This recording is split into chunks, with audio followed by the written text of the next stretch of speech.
ओम शांति 29/10/2023 प्रातः मुरली।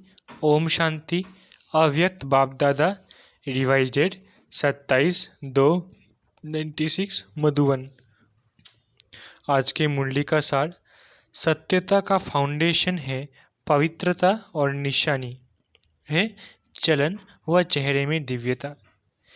सत्यता का फाउंडेशन है पवित्रता और निशानी है चलन व चेहरे में दिव्यता। आज सत बाप, सत शिक्षक, सतगुरु अपने चारों ओर के सत्यता के शक्ति स्वरूप बच्चों को देख रहे हैं। सत्यता का फाउंडेशन पवित्रता है और सत्यता का प्रैक्टिकल प्रमाण चेहरे पर और चलन में दिव्यता होगी। दुनिया में भी अनेक आत्माएं अपने को सत्यवादी कहते हैं व समझते हैं, लेकिन संपूर्ण सत्यता पवित्रता के आधार पर होती है। पवित्रता नहीं तो सदा सत्यता रह नहीं सकती। तो आप सबका फाउंडेशन क्या है? पवित्रता। तो पवित्रता के आधार पर सत्यता का स्वरूप स्वतः और सहज सदा होती है। सत्यता सिर्फ सच बोलना, सच करना, इसको नहीं कहा जाता, लेकिन सबसे पहला सत्य जिससे आपको पवित्रता की व सत्यता की शक्ति आए। तो पहली बात है अपने सत्य स्वरूप को जाना। मैं आत्मा हूँ। ये सत्य स्वरूप पहले नहीं जानते थे, लेकिन पहला सत्य अपने स्वरूप को जाना। मैं फलानी हूँ या फलाना हूँ, बॉडी के हिसाब से वह सत्य स्वरूप था। सत्य स्वरूप है पहले स्व स्वरूप और फिर बाप के सत्य परिचय को जाना।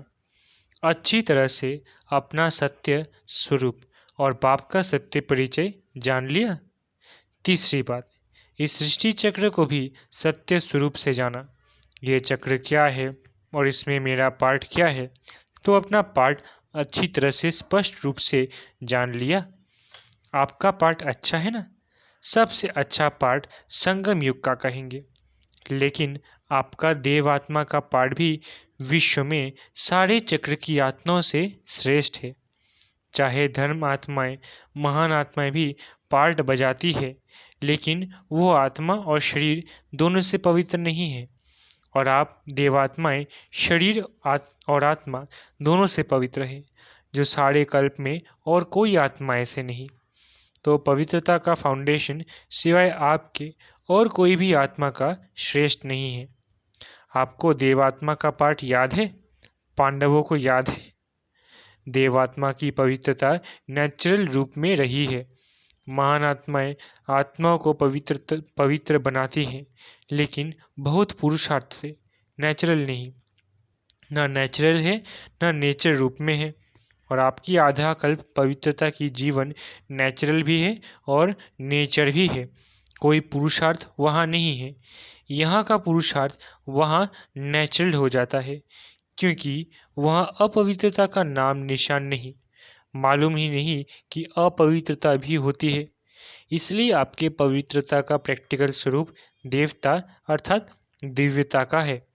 इस समय दुनिया वाले कितना भी अपने को सत्यवान समझे, लेकिन स्वस्वरूप की सत्यता ही नहीं जानते, बाप के सत्य परिचय को ही नहीं जानते, तो संपूर्ण सत्य स्वरूप नहीं कहेंगे। आप में भी सत्यता की शक्ति सदा तब रहेगी जब अपने और बाप के सत्य स्वरूप की स्मृति रहेगी। तो स्वतः ही हर संकल्प भी आपका सत्य होगा।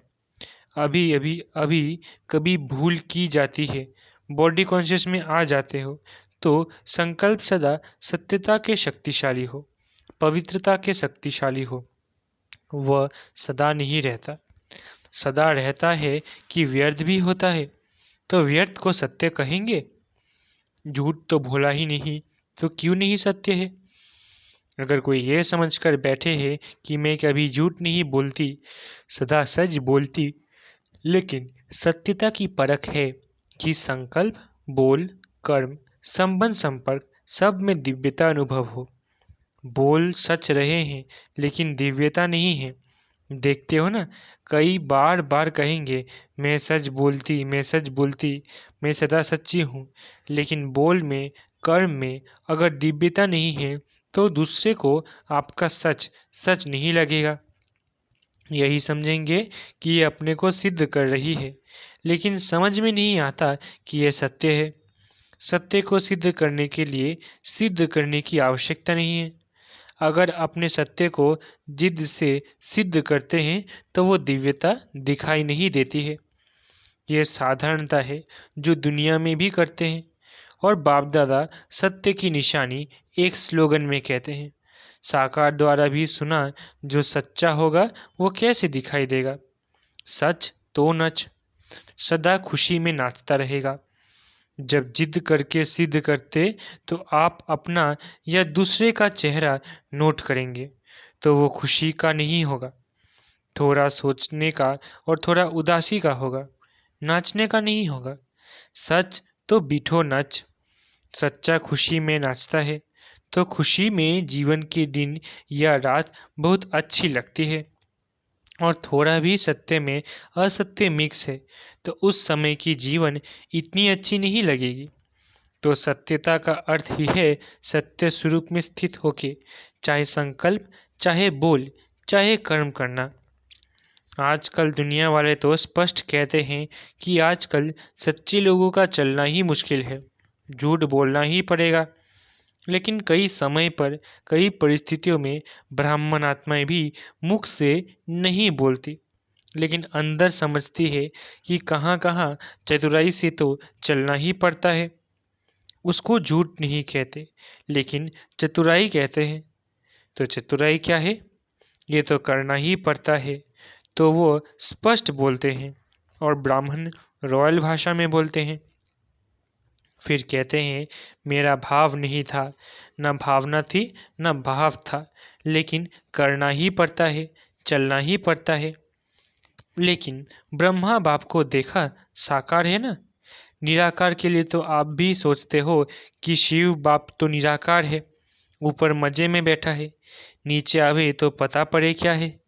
लेकिन ब्रह्मा बाप तो साकार स्वरूप में आप सबके साथ ही रहे, स्टूडेंट भी रहे, और सत्यता व पवित्रता के लिए कितनी अपोजिशन हुई तो चालाकी से चला। लोगों ने कितना राय दी कि आप सीधा ऐसे नहीं कहो कि पवित्र रहना है, ये कहो कि थोड़ा थोड़ा रहो। लेकिन ब्रह्मा बाप घबराया। सत्यता की शक्ति धारण करने में सहन शक्ति की भी आवश्यकता है।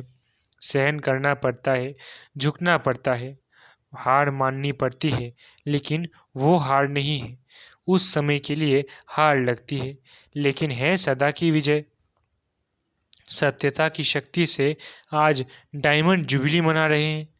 अगर पवित्रता और सत्यता नहीं होती तो आज आपके चेहरों से, चलन से आने वालों को जो दिव्यता अनुभव होती है वो नहीं होती।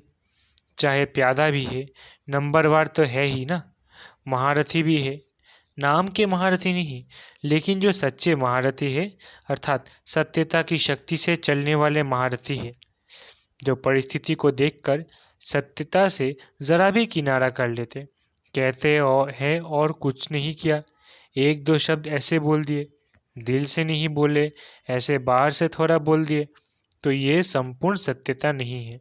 सत्यता के पीछे अगर सहन भी करना पड़ता तो वो सहन नहीं है। भल बाहर से लगता है कि हम सहन कर रहे हैं, लेकिन आपके खाते में वो सहन शक्ति के रूप में जमा होता है। नहीं तो क्या होता कि अगर कोई थोड़ा सा भी सहन करने में कमज़ोर हो जाता है तो उससे असत्य का सहारा ज़रूर लेना पड़ता है। तो उस समय ऐसा लगता है जैसे सहारा मिल गया, ठीक हो गया, लेकिन उसके खाते में सहन शक्ति जमा नहीं होती है। तो बाहर से ऐसे समझेंगे कि हम बहुत अच्छे चलते हैं, हमको चलने की चतुराई आ गई है, लेकिन अगर अपना खाता देखेंगे तो जमा का खाता बहुत कम होगा। इसलिए चतुराई से नहीं चलो, एक दो को देखकर भी कॉपी करते हैं। यह ऐसे चलती है ना तो इसका नाम बहुत अच्छा हो गया है, ये बहुत आगे हो गई है, और हम सच्चे चलते हैं ना तो हम पीछे के पीछे ही रह गए। लेकिन वो पीछे रहना नहीं है, वो आगे बढ़ना है। बाप के आगे आगे बढ़ते हो और दूसरों के आगे चाहे पीछे दिखाई भी दो, लेकिन काम किससे है? बाप से या आत्माओं से? बाप से। तो बाप के दिल में आगे बढ़ना अर्थात सारे कल्प के प्रारब्ध में आगे बढ़ना। और अगर यहाँ आगे बढ़ने में आत्माओं को कॉपी करते हो तो उस समय के लिए आपका नाम होता है, शान मिलता है, भाषण करने वाली लिस्ट में आते हो, सेंटर संभालने की लिस्ट में आते हो, लेकिन सारे कल्प की प्रारब्ध नहीं बनती। जिसको बाप दादा कहते हैं, मेहनत की, बीज डाला, वृक्ष बड़ा किया, फल भी निकला, लेकिन कच्चा फल खा गए। हमेशा के लिए प्रारब्ध का फल खत्म हो जाता है। तो अल्पकाल के शान मान नाम के लिए कॉपी नहीं करो। यहाँ नाम नहीं है, लेकिन बाप के दिल में नंबर आगे नाम है, इसलिए डायमंड बनना है। तो ये सब चेकिंग करो। जरा भी रॉयल रूप का दाग डायमंड में छिपा हुआ तो नहीं है। तो सत्यता की शक्ति से दिव्यता को धारण करो। कुछ भी सहन करना पड़े, घबराओ नहीं। सत्य समय प्रमाण स्वयं सिद्ध होगा। कहते भी हो ना कि सत्य की नाव डोलती है लेकिन डूबती नहीं। तो किनारा तो ले लेंगे ना। निर्भय बनो। अगर कहाँ भी सामना करना पड़ता है तो ब्रह्मा बाप के जीवन को आगे रखो। ब्रह्मा बाप के आगे दुनिया की परिस्थितियाँ तो थी, लेकिन वैरायटी बच्चों की भी परिस्थितियाँ रही। लेकिन संगठन में होते, जिम्मेवारी होते, सत्यता की शक्ति से विजयी हो गए। बच्चों की खिटखिट ब्रह्मा बाप ने नहीं देखा क्या? ब्रह्मा बाप के आगे भी वैरायटी संस्कार वाली आत्माएं रही, लेकिन इतनी सब परिस्थितियां होते हुए सत्यता की स्वस्थिति ने संपूर्ण बना दिया। तो आप सबको क्या बनना है? चतुराई तो नहीं है ना? बहुत अच्छा बोलते हैं, मैंने कुछ नहीं किया, थोड़ा चतुराई से तो चलना ही पड़ता है, लेकिन कब तक? तो सहन शक्ति धारण कर असत्य का सामना करो, प्रभाव में नहीं आ जाओ। कई समझते हैं कि हमने महारथियों में भी ऐसे देखा ना, तो फॉलो तो महारथियों को करना है ना। अभी ब्रह्मा बाबा तो सामने है नहीं, महारथी है, उसको फॉलो किया। लेकिन अगर महारथी भी मिक्स करता, चतुराई से चलता है, तो उस समय महारथी महारथी नहीं है, उस समय ग्रहचारी में है, न कि महारथी है। इसलिए बाप ने स्लोगन दिया, फॉलो फादर या सिस्टर ब्रदर। तो साकार कर्म में ब्रह्मा बाप को आगे रखो, फॉलो करो, और अशरीरी बनने में निराकार बाप को फॉलो करो। चाहे अच्छे अच्छे बच्चे भी हैं, लेकिन वो भी फॉलो फादर करते हैं। तो आपको क्या करना है? Follow father. पक्का? या थोड़ा थोड़ा एडवांटेज मिलता है तो ले लो, भविष्य में देखा जाएगा। कई ऐसे भी सोचते हैं कि सत्युग में चाहे कम पद पाएंगे, लेकिन सुखी तो होंगे ही, दुख तो होगा ही नहीं, सब प्राप्तियां तो हो जाएंगी। चाहे प्रजा की भी प्रजा होगी तो भी अप्राप्ति तो नहीं होंगी। तो अभी तो मज़ा ले ले, पीछे देखा जाएगा। लेकिन ये अल्पकाल का मज़ा सज़ा के भागी बना देगा। तो वो मंजूर है? सज़ा खाएंगे थोड़ी, वो भी मज़ा ले लो। नहीं। तो तीनों बातें याद रखो, पवित्रता, सत्यता और दिव्यता। ऐसे साधारण बोल नहीं, साधारण संकल्प नहीं, साधारण कर्म नहीं, दिव्यता। दिव्यता का अर्थ ही है दिव्य गुण द्वारा कर्म करना, संकल्प करना, वही दिव्यता है।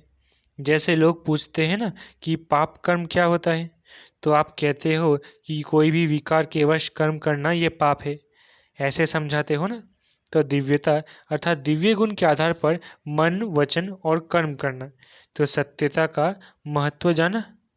ड्रिल। 1 सेकंड में अपने को अशरीरी बना सकते हो। क्यों? संकल्प किया मैं अशरीरी आत्मा हूँ, तो कितना टाइम लगा? सेकंड लगा ना। तो सेकंड में अशरीरी, न्यारे और बाप के प्यारे, ये ड्रिल सारे दिन में बीच बीच में करते रहो। करने तो आती है ना। तो अभी सब 1 सेकंड में सब भूलकर एकदम अशरीरी बन जाओ। बाप दादा ने 5 मिनट ड्रिल कराई। अच्छा, चारों ओर के सर्व पवित्रता के फाउंडेशन को सदा मजबूत रखने वाले, सदा सत्यता की शक्ति से विश्व में भी सत्युग अर्थात सत्यता की शक्ति के वाइब्रेशन फैलाने वाले, सदा हर समय मन, वाणी, कर्म तीनों में दिव्यता धारण करने वाले, सदा फॉलो फादर करने के नेचुरल अभ्यास वाली आत्माओं को बाप दादा का याद प्यार और नमस्ते। हम रूहानी बच्चों की रूहानी माता पिता बाप दादा को याद प्यार, गुड मॉर्निंग और नमस्ते नमस्ते नमस्ते। शुक्रिया बाबा। इस ड्रिल को दिन में जितना बार ज़्यादा कर सको उतना करते रहना। चाहे 1 मिनट करो, 3 मिनट, 2 मिनट का टाइम ना भी हो, 1 मिनट, आधा मिनट। ये अभ्यास करने से लास्ट समय अशरीरी बनने में बहुत मदद मिलेगी। बन सकते हैं? अभी सभी अशरीरी हुए या युद्ध में हैं? मेहनत करते करते टाइम पूरा हो गया? सेकंड में बन सकते हो? बहुत काम है फिर भी बन सकते हो? मुश्किल नहीं है। यूएन में भी बहुत भाग दौड़ कर रही हो और अशरीरी बनने की कोशिश करो, होगा?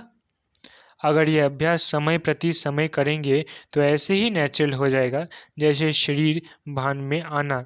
मेहनत करते हो क्या? मैं फलानी हूँ, ये मेहनत करते हो? नेचुरल है तो ये भी नेचुरल हो जाएगा। जब चाहो अशरीरी बनो, जब चाहो शरीर में आओ। अच्छा काम है, आओ इस शरीर का आधार लो, लेकिन आधार लेने वाली मैं आत्मा हूँ वो नहीं भूलो। करने वाली नहीं हूँ, कराने वाली हूँ। जैसे दूसरों से काम कराते हो ना, उस समय अपने को अलग समझते हो ना, वैसे शरीर से काम कराते हुए भी कराने वाली मैं अलग हूँ। ये प्रैक्टिस करो तो कभी भी बॉडी कॉन्शियस की बातों में नीचे ऊपर नहीं होंगे। समझा? वरदान। स्नेह के सागर में समाकर मेरेपन की मैल को समाप्त करने वाले पवित्र आत्मा भव। वरदान। स्नेह के सागर में समाकर मेरेपन की मैल को समाप्त करने वाले पवित्र आत्मा भव। जो सदा स्नेह के सागर में समाये रहते हैं उनको दुनिया की किसी भी बात की सुध बुध नहीं रहती। स्नेह में समाये होने के कारण वे सब बातों से सहज ही परे हो जाते हैं। भक्तों के लिए कहते हैं यह तो खोए हुए रहते हैं, लेकिन बच्चे सदा प्रेम में डूबे हुए रहते हैं।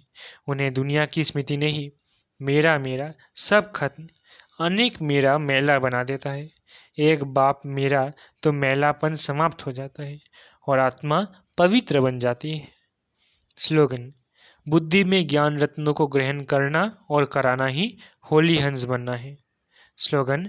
बुद्धि में ज्ञान रत्नों को ग्रहण करना और कराना ही होली हंस बनना है। अच्छा, ओम शांति। शुक्रिया बाबा।